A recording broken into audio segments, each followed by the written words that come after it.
ಎಲ್ಲರಿಗೂ ವಂದನೆಗಳು. ತೀರ್ಥ ಎನ್ನುವ ಅಭಿಧಾನದ ಕುರಿತು, ತೀರ್ಥ ಸ್ನಾನದ ಕುರಿತು ಸ್ವಲ್ಪ ಮಟ್ಟಿನ ಚಿಂತನೆಯನ್ನು ನಾವು ಈ ಹಿಂದೆ 2 ಭಾಗದಲ್ಲಿ ಕಂಡಿದ್ದೇವೆ. ಈಗ ಕುಂಭಮೇಳದ ವಿಚಾರವಾಗಿ ಜ್ಯೋತಿಷ್ಯದ ಆಧಾರದಲ್ಲಿ ಕುಂಭಮೇಳದ ವೈಶಿಷ್ಟ್ಯವೇನು ಎನ್ನುವ ಒಂದು ವಿಚಾರವನ್ನು ಹಿಡಿದುಕೊಂಡು ನಿಮ್ಮ ಮುಂದೆ ಬಂದಿದ್ದೇನೆ. ಎಲ್ಲವನ್ನೂ ಕೂಡ ವೈಜ್ಞಾನಿಕವಾದ ದೃಷ್ಟಿಯಲ್ಲಿ ನೋಡುವ ಒಂದು ಕೆಟ್ಟ ಚಾಳಿ ನಮ್ಮ ಮುಂದೆ ಈಗ ನಿಂತಿದೆ. ಅದು ಅನಿವಾರ್ಯ ಅಲ್ಲ ಎನ್ನುವುದು ನನ್ನ ವೈಯಕ್ತಿಕ ಅಭಿಪ್ರಾಯ. ಯಾಕೆ ಅಂತ ಕೇಳಿದ್ರೆ, ಸನಾತನ ಧರ್ಮ ಯಾವುದೇ ಪ್ರಕ್ರಿಯೆಯನ್ನು ಆದೇಶಿಸುವಲ್ಲಿ, ಯಾವುದೇ ಪ್ರಕ್ರಿಯೆಯನ್ನು ನಡೆಸುವಲ್ಲಿ ವೈಜ್ಞಾನಿಕವಾದಂತಹ ಹಾಗೂ ಆಧ್ಯಾತ್ಮಿಕವಾದಂತಹ ಎಲ್ಲ ವಿಚಾರಧಾರೆಗಳನ್ನು ಇಟ್ಟುಕೊಂಡೇ ಅದು ನಿರ್ದೇಶಿಸುತ್ತಿರುತ್ತದೆ. ಈ ನಿರ್ದೇಶಿಸಿ ಇರುವಂತಹ ಎಲ್ಲ ಪ್ರಕ್ರಿಯೆಗಳು ಕೂಡ ಅದು ನಮ್ಮ ಶ್ರೇಯಸ್ಸಿಗೆ, ಯಾವುದೂ ಕೂಡ ನಮ್ಮ ಶ್ರೇಯಸ್ಸಿಗೆ ಭಂಗ ತರುವಂತಹ ಯಾವುದೇ ವಿಚಾರ ನಮ್ಮಲ್ಲಿಲ್ಲ ಎನ್ನುವುದು ನಮ್ಮ ಧರ್ಮಕ್ಕಿರುವ ಹೆಗ್ಗಳಿಕೆ, ನಮ್ಮ ಧರ್ಮಕ್ಕಿರುವ ಹೆಮ್ಮೆಯ ಸಂಗತಿ. ಆದ್ದರಿಂದ ಹೇಗೆ ಗ್ರಹಣ ನಮಗೆ ಮಾಲಿನ್ಯವನ್ನು, ಮಾನಸಿಕವಾದ ದೈಹಿಕವಾದ ಮಾಲಿನ್ಯವನ್ನು ತಂದುಕೊಡುತ್ತದೆ ಅಂತ ನಾವು ನಂಬಿದ್ದೇವೆ, ಅದೇ ರೀತಿಯಾಗಿ ಈ ಕುಂಭಮೇಳ ಎನ್ನುವುದು ಅದು ಪಾವಿತ್ರತೆಯನ್ನು ಹಾಗೂ ಹೊಸ ಚೈತನ್ಯವನ್ನು ತಂದುಕೊಡುತ್ತದೆ ಎನ್ನುವುದು ನಮ್ಮ ನಂಬಿಕೆ. ಅದಕ್ಕಾಗಿ ಪೌರಾಣಿಕವಾದ ಕೆಲವು ಕಥೆಗಳನ್ನು ಈ ಕುಂಭಮೇಳದ ಹಿಂದೆ ನಾವು ಕಂಡುಕೊಳ್ತೇವೆ. ಅಮೃತ ಕುಂಭದ 4 ಹನಿಗಳು ಈ ದೇಶದ 4 ಕಡೆಗಳಲ್ಲಿ ಬಿದ್ದಿದೆ ಎನ್ನುವುದು ನಮ್ಮ ನಂಬಿಕೆ. ಕುಂಭ ಎನ್ನುವುದೇ ಅಮೃತ ಕುಂಭ, ಹಾಗೂ ನಮ್ಮ ಶರೀರಕ್ಕೂ ಕುಂಭ ಎನ್ನುವುದಾಗಿ ನಾವು ಕಂಡುಕೊಳ್ಳಬಹುದು. ಆದ್ದರಿಂದ ಈ ಶರೀರ ಅಮೃತತ್ವವನ್ನು, ಹೊಸ ಚೈತನ್ಯವನ್ನು ಪಡೆದುಕೊಳ್ಳುವಂತಹ 4 ಸಂದರ್ಭಗಳು, 4 ಅವಕಾಶಗಳು ನಮಗೆ ಇರುವಂಥದ್ದೇ ಕುಂಭಮೇಳದ ದೊಡ್ಡ ಸಂಗತಿ, ಬಹಳ ವೈಶಿಷ್ಟ್ಯದ ವಿಚಾರ. ಅದು ಹೇಗೆ ಗ್ರಹಗಳ ಮೂಲಕವಾಗಿ ತೋರಿಸಲ್ಪಡ್ತದೆ ಎನ್ನುವುದನ್ನು ನಾವು ಕಂಡುಕೊಳ್ಳಬೇಕು. ಈಗ ಪ್ರಯಾಗದಲ್ಲಿ ಕುಂಭಮೇಳ ನಡೀತಾ ಇದೆ. ಪರಸ್ಪರ ನಮ್ಮ ಧರ್ಮ ಗೊತ್ತಿದ್ದ ಹಾಗೆ ನಮ್ಮಲ್ಲಿ ಇಸವಿಯ ವಿಚಾರ ಇಲ್ಲ, ನಮ್ಮಲ್ಲಿ ಸಂವತ್ಸರದ ವಿಚಾರ ಇರುವುದು. ಯಾಕೆ ಅಂತ ಕೇಳಿದರೆ, ಕಾಲಗತಿಯನ್ನು ನಮ್ಮಲ್ಲಿ ಸೂರ್ಯನಿಂದ, ಚಂದ್ರನಿಂದ, ಗುರುವಿನಿಂದ, ನಕ್ಷತ್ರದಿಂದ ಹಾಗೂ ದಿವಸದಿಂದ 5 ರೀತಿಯಾಗಿ ವಿಭಾಗ ಮಾಡಿದ್ದಾರೆ. ಸೂರ್ಯನಿಂದ 12 ತಿಂಗಳು, ಸೂರ್ಯನ ಸಂಚಾರ ಕಾಲವನ್ನು ಸಂವತ್ಸರ ಅಂತ ನಾವು ಹೇಳ್ತೇವೆ. ಹಾಗೆಯೇ ಚಂದ್ರನಿಂದ 12 ತಿಂಗಳ ಸಂಚಾರ ಕಾಲವನ್ನು ಅನುವತ್ಸರ ಅಂತ ನಾವು ಹೇಳ್ತೇವೆ. ಇನ್ನು ನಕ್ಷತ್ರಗಳ ಕಾಲಮಾನ 27 ನಕ್ಷತ್ರಕ್ಕೆ 1 ತಿಂಗಳು.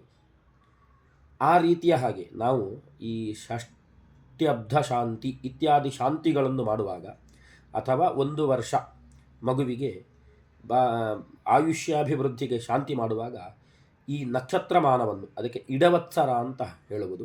ಈ ಇಡವತ್ಸರ 1 ತಿಂಗಳು ನಕ್ಷತ್ರಮಾನದ ಹಾಗೆ, 27 ನಕ್ಷತ್ರಕ್ಕೆ 1 ತಿಂಗಳು, ಆ ರೀತಿಯಲ್ಲಿ ನಾವು ಕಾಲಗಣನೆಯನ್ನು ಮಾಡುತ್ತೇವೆ. ಅದಕ್ಕೆ ಇಡವತ್ಸರ ಅಥವಾ ನಕ್ಷತ್ರಮಾನ ಅಂತ ಹೆಸರು. ಇನ್ನು 360 ದಿವಸಗಳಿಗೆ 1 ವರ್ಷ ಎನ್ನುವ ಲೆಕ್ಕಾಚಾರವಿದೆ, ಅದಕ್ಕೆ ವತ್ಸರ ಅಂತ ಹೇಳ್ತಾರೆ. ಇನ್ನು ಪರಿವತ್ಸರ ಅಂತ ಒಂದು ಗುರುವಿನ ಕಾಲಗತಿಗೆ ಅನುಗುಣವಾಗಿ, ಗುರು ಸಂಚಾರ ಮಾಡುವ ಕಾಲಕ್ಕೆ ಅನುಗುಣವಾಗಿ 12 ರಾಶಿಯನ್ನು ಸಂಚಾರ ಮಾಡುವಾಗ ಅದು ಒಂದು ಪರಿವತ್ಸರ ಅಂತ ಕರೆಸಿಕೊಳ್ಳುತ್ತದೆ. ಅದರಲ್ಲಿ ಈ 5 ವಿಚಾರಗಳಲ್ಲಿ 3 ವಿಚಾರಗಳನ್ನು ಹೇಗೆ ರವಿಯಿಂದ, ಚಂದ್ರನಿಂದ, ಗುರುವಿನಿಂದ 3 ಗ್ರಹಗಳ ಸಂಯೋಜನೆಯಿಂದ ಒಂದು ಯೋಗ ಹುಟ್ಟಿಕೊಳ್ತದೆ, ಅದು ಕುಂಭಯೋಗ ಅಂತ ಅದಕ್ಕೆ ಹೇಳ್ತಾರೆ ಅಂತ ಈ ಕುಂಭಮೇಳದ ಹಿಂದಿರುವ ಉದ್ದೇಶ. ಉದಾಹರಣೆಗೆ ಆ ಗುರುವಿನ ಲೆಕ್ಕಾಚಾರ ಹೇಗೆ ಅಂತ ಹೇಳಿದರೆ, ಗುರು 4 ವರ್ಷಕ್ಕೊಮ್ಮೆ ಅಥವಾ ಮೇಷಾದಿ ರಾಶಿಯಲ್ಲಿ, ಸ್ಥಿರ ರಾಶಿಯಲ್ಲಿ ಯಾವಾಗ ಎಲ್ಲ ಗುರು ಬರ್ತಾನೋ ಆ ಸಂದರ್ಭದಲ್ಲಿ ಕುಂಭಯೋಗ ಮೊದಲ ವರ್ಷದ ಲೆಕ್ಕಾಚಾರದಲ್ಲಿ ಗುರು ಸ್ಥಿರ ರಾಶಿಗೆ ಬರುವಾಗ, ಉದಾಹರಣೆಗೆ ವೃಷಭ, ಸಿಂಹ, ವೃಶ್ಚಿಕ ಮತ್ತು ಕುಂಭ. ಅದರಲ್ಲಿ ವೃಶ್ಚಿಕಕ್ಕೆ ಪ್ರಾಧಾನ್ಯ ಇಲ್ಲ, ಮತ್ತು 3 ರಾಶಿಗಳಿಗೆ ಪ್ರಾಧಾನ್ಯತೆ. ಈ 3 ರಾಶಿಗಳಲ್ಲಿ ವೃಷಭದಲ್ಲಿ ಗುರು ಇರುವಾಗ ಪ್ರಯಾಗದಲ್ಲಿ, ಸಿಂಹದಲ್ಲಿ ಗುರು ಇರುವಾಗ ಉಜ್ಜಯಿನಿ ಮತ್ತು ನಾಸಿಕದಲ್ಲಿ, ಕುಂಭದಲ್ಲಿ ಗುರು ಇರುವಾಗ ಹರಿದ್ವಾರದಲ್ಲಿ ಕುಂಭಮೇಳಗಳು ನಡೆಯುತ್ತದೆ 12 ವರ್ಷಕ್ಕೊಮ್ಮೆ. ಹಾಗಾದರೆ ಪ್ರತ್ಯೇಕ ಇದರ ದಿವಸಗಳನ್ನು ಲೆಕ್ಕಾಚಾರ ಮಾಡುವುದು ಹೇಗೆ ಅಂತ ಕೇಳಿದರೆ ಅದು ರವಿಯಿಂದ. ಈಗ ವೃಷಭದಲ್ಲಿ ಗುರು ಇರುವಾಗ ಮಕರಕ್ಕೆ ರವಿ ಬರುವಾಗ ಉತ್ತರಾಯಣದ ಪರ್ವಕಾಲ ಯಾವಾಗ ಪ್ರಾರಂಭ ಆಗುತ್ತದೋ ದೇವತೆಗಳು ಎದ್ದು ನಿಲ್ತಾರೆ, ಅವರು ಹೇಳುವಂತಹ ಸಮಯ ಅಂತ ನಮ್ಮ ಅನುಸಂಧಾನ. ಅಂತಹ ಮಕರದಲ್ಲಿ ರವಿಯ ಪ್ರವೇಶ ಮಾಡುವಾಗ ಕುಂಭಮೇಳ, ವೃಷಭದ ಗುರುವಿನ ಸಂದರ್ಭದಲ್ಲಿ ಮಕರದಲ್ಲಿ ರವಿ ಇರುವಾಗ ಕುಂಭಮೇಳ ಆಯೋಜಿಸಲ್ಪಡುತ್ತದೆ. ಅದು ಪ್ರಯಾಗದಲ್ಲಿ ಮಾತ್ರ. ಸಿಂಹದಲ್ಲಿ ಗುರು ಬರುವಾಗ 2 ಕಡೆಯಲ್ಲಿ ಕುಂಭಮೇಳ ನಡೀತದೆ, ಉಜ್ಜಯಿನಿ ಮತ್ತು ನಾಸಿಕ್. ಅದರಲ್ಲಿ ಉಜ್ಜಯಿನಿಯಲ್ಲಿ ಮೇಷದಲ್ಲಿ ಗುರು ಸಿಂಹದಲ್ಲಿ ಇರುವಾಗ ಮೇಷಕ್ಕೆ ರವಿ ಬರುವಾಗ ಉಜ್ಜಯಿನಿಯಲ್ಲಿ ಕುಂಭಮೇಳ ನಡೀತದೆ. ಅದೇ ಸಿಂಹದಲ್ಲಿ ಗುರು ಇರುವಾಗ ಸೂರ್ಯ ರವಿ ಸಿಂಹದಲ್ಲಿಯೇ 4 ತಿಂಗಳ ಅಂತರ ಉಜ್ಜಯಿನಿ ಮತ್ತು ನಾಸಿಕ್ಕಿನ ಕುಂಭಮೇಳಕ್ಕೆ. ನಾವು ಈ ಹಿಂದಿನ ಕುಂಭಮೇಳದ ಸಮಯವನ್ನು ಗಮನಿಸಿಕೊಂಡೆವು ಅಂತಾದರೆ 2015 ಆಗಸ್ಟ್ ತಿಂಗಳಿನಲ್ಲಿ ನಾಸಿಕ್ಕಲ್ಲಿ ಕುಂಭಮೇಳ ಆಗಿತ್ತು. 2016 ಏಪ್ರಿಲ್ ತಿಂಗಳಲ್ಲಿ ಉಜ್ಜಯಿನಿಯಲ್ಲಿ ಕುಂಭಮೇಳ ನಡೆದಿತ್ತು. ಆದ್ದರಿಂದ ಮೇಷದ ರವಿ, ಸಿಂಹದ ರವಿ, ಸಿಂಹ ರವಿಗೆ ಸ್ವಕ್ಷೇತ್ರ ಹಾಗೂ ಮೂಲತ್ರಿಕೋಣ ಅಂತ, ಅಂದರೆ ಅಷ್ಟು ರವಿ ಪ್ರಬಲವಾಗಿರುವಂತಹ 12 ರಾಶಿಗಳಲ್ಲಿ 2 ರಾಶಿ, ಒಂದು ಮೇಷ ಮತ್ತೊಂದು ಸಿಂಹ. ಮೇಷ ಆತ ಉಚ್ಚಸ್ಥನಾಗಿರ್ತಾನೆ, ಸಿಂಹದಲ್ಲಿ ಮೂಲತ್ರಿಕೋಣ ಹಾಗೂ ಸ್ವಕ್ಷೇತ್ರನಾಗಿರ್ತಾನೆ. ಆದ್ದರಿಂದ ರವಿಯ ಉಚ್ಚಸ್ಥ ಅಥವಾ ರವಿಯ ಪ್ರಬಲವಾದಂತಹ ಸ್ಥಿತಿ ಅಲ್ಲಿರುವುದರಿಂದ ಗುರು ಸಿಂಹದಲ್ಲಿ ಇರುವುದ ಸಂದರ್ಭದಲ್ಲಿ ಅತ್ಯಂತ ಕುಂಭಯೋಗ ಅಲ್ಲಿ ಒದಗಿ ಬರ್ತದೆ. ಆಗ ಮೇಷದಲ್ಲಿ ಉಜ್ಜಯಿನಿಯಲ್ಲಿ, ಸಿಂಹದಲ್ಲಿ ನಾಸಿಕ್ಕಲ್ಲಿ 4 ತಿಂಗಳು ಅಂತರದಲ್ಲಿ ಕುಂಭಮೇಳ ನಡೀತದೆ. ಇನ್ನು ಹರಿದ್ವಾರದಲ್ಲಿ ಕುಂಭದಲ್ಲಿ ಗುರು, ಮೇಷದಲ್ಲಿ ರವಿ, ಈ 1 ತಿಂಗಳ ಕಾಲ ಹರಿದ್ವಾರದಲ್ಲಿ ಕುಂಭಮೇಳ ನಡೀತದೆ. 2021 ಏಪ್ರಿಲ್ ಸಮಯದಲ್ಲಿ ಈ ಲಾಕ್ಡೌನ್, ಈ ಕೊರೋನಾದ ಭೀತಿಯ ಸಂದರ್ಭದಲ್ಲಿ ಹರಿದ್ವಾರದಲ್ಲಿ ಕುಂಭಮೇಳ ನಡೆದಿತ್ತು. ಗುರು ಹಾಗೂ ರವಿಯ ಸಂಯೋಜನೆಯಿಂದ ಕುಂಭಮೇಳಗಳು ನಡೀತದೆ ಎನ್ನುವುದನ್ನು ನಾವು ಕಂಡುಕೊಂಡೆವು. ಇದರಲ್ಲಿ ಪ್ರಯಾಗಕ್ಕೆ ಯಾಕೆ ಅಷ್ಟು ಮಹತ್ವ ಅಂತ ಹೇಳಿದರೆ, ಪ್ರಯಾಗ ನಾವು ಈ ಹಿಂದಿನ ವಿಚಾರದಲ್ಲಿ ಕಂಡುಕೊಂಡಿದ್ದೇವೆ. ತೀರ್ಥ ರಾಜ ಹಾಗೂ ತ್ರಿವೇಣಿ ಸಂಗಮ ಎನ್ನುವುದು ದೇಶದಲ್ಲಿ ಪ್ರಯಾಗಕ್ಕೆ ಇರುವಷ್ಟು ಮಹತ್ವ ಬೇರೆ ಕಡೆ ಇಲ್ಲ. ಯಾಕೆಂತ ಕೇಳಿದರೆ, ಸಾಮಾನ್ಯ ನದಿಗಳು ಅಲ್ಲಿ ಸಂಗಮ ಆಗುವುದಲ್ಲ, ಜ್ಞಾನ ಸಂದೇಶವನ್ನು ಪ್ರಪಂಚಕ್ಕೆ ಕೊಟ್ಟ ಜ್ಞಾನ ರಾಶಿಯನ್ನು ಪ್ರಪಂಚಕ್ಕೆ ಕೊಟ್ಟಂತಹ ಸರಸ್ವತಿ ಗುಪ್ತಗಾಮಿನಿಯಾಗಿ ಬಂದು, ಹಾಗೆಯೇ ಗಂಗಾ ಯಮುನಾ ದೇವಲೋಕದ ನದಿಗಳು ಹಾಗೂ ಇವತ್ತಿಗೂ ಕೂಡ ದೇಶದ ಅತ್ಯಂತ ದೀರ್ಘವಾದಂತಹ ದಾರಿಯನ್ನು ಕ್ರಮಿಸಿ ಸಾಗರಕ್ಕೆ ಸೇರುವಂತಹ ನದಿಗಳು ಗಂಗಾ ಯಮುನಾ. ಆ 2 ನದಿಗಳು ದೇವಲೋಕದ ಅತ್ಯಂತ ವಿಶಿಷ್ಟವಾದ ದೇವಲೋಕದಿಂದ ಇಳಿದು ಬಂದಂತಹ ದೇವತಾ ಸಾನ್ನಿಧ್ಯದ ನದಿಗಳು. ಅದು ಗಂಗಾ ಯಮುನಾ ಹಾಗೂ ಈ ಸರಸ್ವತಿ. ಈ 3 ನದಿಗಳ ದಿವ್ಯ ನದಿಗಳ ಸನ್ನಿಧಾನ ಪ್ರಯಾಗದಲ್ಲಿ ಮಾತ್ರ ಇರುವುದು.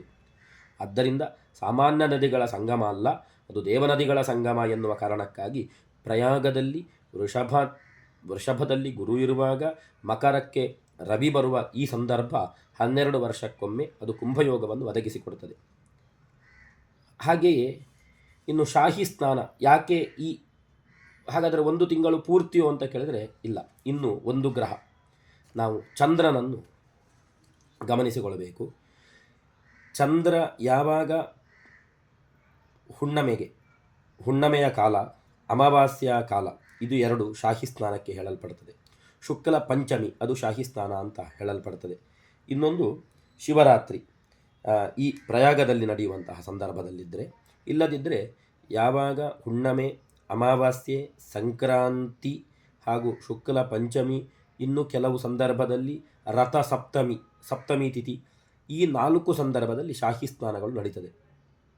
4-5 ಸಂದರ್ಭದಲ್ಲಿ ಹುಣ್ಣಿಮೆ ಈ ವರ್ಷ 2 ಬಾರಿ ಹುಣ್ಣಿಮೆ ಬಂದಿದೆ. ಆದ್ದರಿಂದ ಸುಮಾರು ಒಂದು 6 ಬಾರಿ ಶಾಹಿ ಸ್ನಾನ ಇದೆ. ಜನವರಿ 13 ಕಳೆದಾಯಿತು, ಜನವರಿ 14 ಸಂಕ್ರಾಂತಿ ಕಳೆಯಿತು, ಹಾಗೆಯೇ ಅಮಾವಾಸ್ಯ ಮೊನ್ನೆ 29ಕ್ಕೆ ನಡಿಲಿಕ್ಕಿದೆ, ಅದು ಶಾಹಿ ಸ್ನಾನ. ಫೆಬ್ರವರಿ 3 ವಸಂತ ಪಂಚಮಿ, ಹಾಗೆಯೇ ಫೆಬ್ರವರಿ 13 ಪುನಃ ಹುಣ್ಣಿಮೆ, 26 ಶಿವರಾತ್ರಿ. 6 ದಿವಸಗಳು ಶಾಹಿ ಸ್ನಾನ, ಪವಿತ್ರವಾದಂತಹ ಸ್ನಾನ. ಗಮನದಲ್ಲಿ ಇಟ್ಟುಕೊಂಡೆವುಂತಾದರೆ ಗುರು ಬಲಿಷ್ಠನಾಗಿರುವಾಗ ಅಥವಾ ಸ್ಥಿರ ರಾಶಿಯಲ್ಲಿರುವಾಗ, ಗುರು ಎನ್ನುವುದು ನಮ್ಮ ಇಡೀ ಜೀವನಕ್ಕೆ ಹೊಸ ಚೈತನ್ಯವನ್ನು ಕೊಡುವಂತಹ ಗ್ರಹ. ಅದು ಖಗೋಳದಲ್ಲಿ ನಾವು ಇಲ್ಲಿ ಲೌಕಿಕವಾಗಿ ನೋಡುವುದಾದರೂ ಕೂಡ ನಮಗೆ ಹೊಸ ಜೀವನವನ್ನು ಕರುಣಿಸಿಕೊಡುವವ ಗುರು. ಆದ್ದರಿಂದ ಗುರುವಿನ ಸಂದರ್ಭ. ಹಾಗೆಯೇ ಆತ್ಮಶಕ್ತಿಯ ಪ್ರತೀಕವಾದಂತಹ ರವಿ, ಅದು ಮಕರದಲ್ಲಿ, ಹಾಗೆಯೇ ಉತ್ತರಾಯಣದ ಪರ್ವಕಾಲ. ಇನ್ನು ಚಂದ್ರ, ಮನಸ್ಸಿನ ಕಾರಕ ಚಂದ್ರ. ಈ 3 ಗ್ರಹಗಳ ಸಂಯೋಜನೆಯ ಸಂದರ್ಭದಲ್ಲಿ ಶಾಹಿ ಸ್ನಾನ, ಹಾಗೂ ರವಿ ಮತ್ತು ಗುರುಗಳ ಸಂಯೋಗದಲ್ಲಿ ಕುಂಭಮೇಳ ಅದು ನಡೆಯುವಂತಹ ಒಂದು ಪದ್ಧತಿ. ಯಾಕೆ ಈ 3 ಗ್ರಹಗಳಿಗೆ ಪ್ರಾಧಾನ್ಯತೆ ಅಂತ ಕೇಳಿದರೆ, ಇಡೀ ನವಗ್ರಹಗಳಲ್ಲಿ ರವಿ ರಾಜ ತುಲ್ಯ, ಅಂದರೆ ಒಂದು ಬಹಳ ದೊಡ್ಡ ಪ್ರಾಮುಖ್ಯತೆ ಕೊಡುವಂತಹ ಗ್ರಹ. ರವಿಯ ಅನಂತರ ಸ್ಥಾನವೇ ಗುರುವಿಗಿರುವುದು. ಹಾಗೆಯೇ ರವಿ ಮತ್ತು ಗುರು ಮತ್ತು ಚಂದ್ರ ಅತ್ಯಂತ ಪ್ರಾಧಾನ್ಯತೆ ಉಳ್ಳಂತಹ 3 ಗ್ರಹಗಳು. ಈ 3 ಗ್ರಹಗಳ ಮೂಲಕವೇ ಜೀವನ ನಿಯಂತ್ರಿಸಲ್ಪಡುತ್ತದೆ. ಮತ್ತು ಉಳಿದದ್ದು ಇದಕ್ಕೆ ಪೂರಕವಾಗಿ ಬೆಂಬಲವಾಗಿ ನಿಲ್ಲುವಂತಹ ಗ್ರಹಗಳು. ಪ್ರಾಧಾನ್ಯತೆ ಉಳ್ಳಂತಹ 3 ಗ್ರಹಗಳು ಈ ರವಿ ಚಂದ್ರ ಗುರು. ಆದ್ದರಿಂದ ಈ ಕುಂಭ ಯೋಗ ಅಂತ ಹೇಳಿದರೆ, ಕುಂಭ ನಾವು ಅಮೃತ ಕುಂಭವನ್ನು ಇಟ್ಟುಕೊಳ್ಬೋದು, ನಮ್ಮ ಶರೀರವನ್ನು ಇಟ್ಟುಕೊಳ್ಬೋದು. ಹೊಸ ಚೈತನ್ಯವನ್ನು ಪಡೆಯುವಂತಹ ಸಂದರ್ಭ. ಕೇವಲ ಕುಂಭದೇವ ಮೇಳದಲ್ಲಿ ಸ್ನಾನ ಮಾತ್ರ ಮಾಡಿದರೆ ಸಾಕಾಗುವುದಿಲ್ಲ. ಗುರುಜನರ ಸೇವೆ, ಮಹಾಮಂತ್ರದ ಅನುಷ್ಠಾನ ಇತ್ಯಾದಿಗಳು ಆ ಯೋಗದಲ್ಲಿರುವಾಗ, ಆ ಯೋಗದಲ್ಲಿ ಪವಿತ್ರವಾದಂತಹ ದಿನದಲ್ಲಿ ನಾವು ಅನುಷ್ಠಿಸಲ್ಪಟ್ಟೆವುಂತಾದರೆ, ಅನುಷ್ಠಾನ ಮಾಡಿದೆವುಂತಾದರೆ ಅದು ನಮ್ಮ ಬದಲಾವಣೆಗೆ, ನಮ್ಮ ಚೈತನ್ಯದ ವೃದ್ಧಿಗೆ ಕಾರಣವಾಗುತ್ತದೆ. ಅದು ಅಮೃತ ತುಲ್ಯವಾದಂತಹ ಒಂದು ಹೊಸ ಜೀವನವನ್ನು ನಮಗೆ ಕರುಣಿಸಿಕೊಡುತ್ತದೆ ಎನ್ನುವುದು ಈ ಕುಂಭಮೇಳದ ಸ್ನಾನದ ಹಿಂದಿರುವಂತಹ ಒಂದು ಖಗೋಳಿಕವಾದಂತಹ ಗ್ರಹಗತಿಯ ಮೂಲಕವಾಗಿ ಕಂಡುಬರುವಂತಹ ವಿಚಾರಧಾರೆಗಳು. ಆದ್ದರಿಂದ ಇಂತಹ ಪವಿತ್ರವಾದಂತಹ ಸಮಯ, ಆ ಸಮಯದಲ್ಲಿ ನಾವು ಈ ಅವಕಾಶವನ್ನು ಪಡೆದುಕೊಂಡು ಈ ವಿಚಾರಧಾರೆಯಿಂದ ಪೂರಿತರಾಗಿ ಸ್ನಾನ ಮಾಡಿದೆವು ಅಂತಾದರೆ ಸಾರ್ಥಕ್ಯವಾಗುತ್ತದೆ ಅಂತ ಹೇಳ್ತಾ ಮತ್ತೊಮ್ಮೆ ಎಲ್ಲರಿಗೂ ವಂದನೆಗಳು.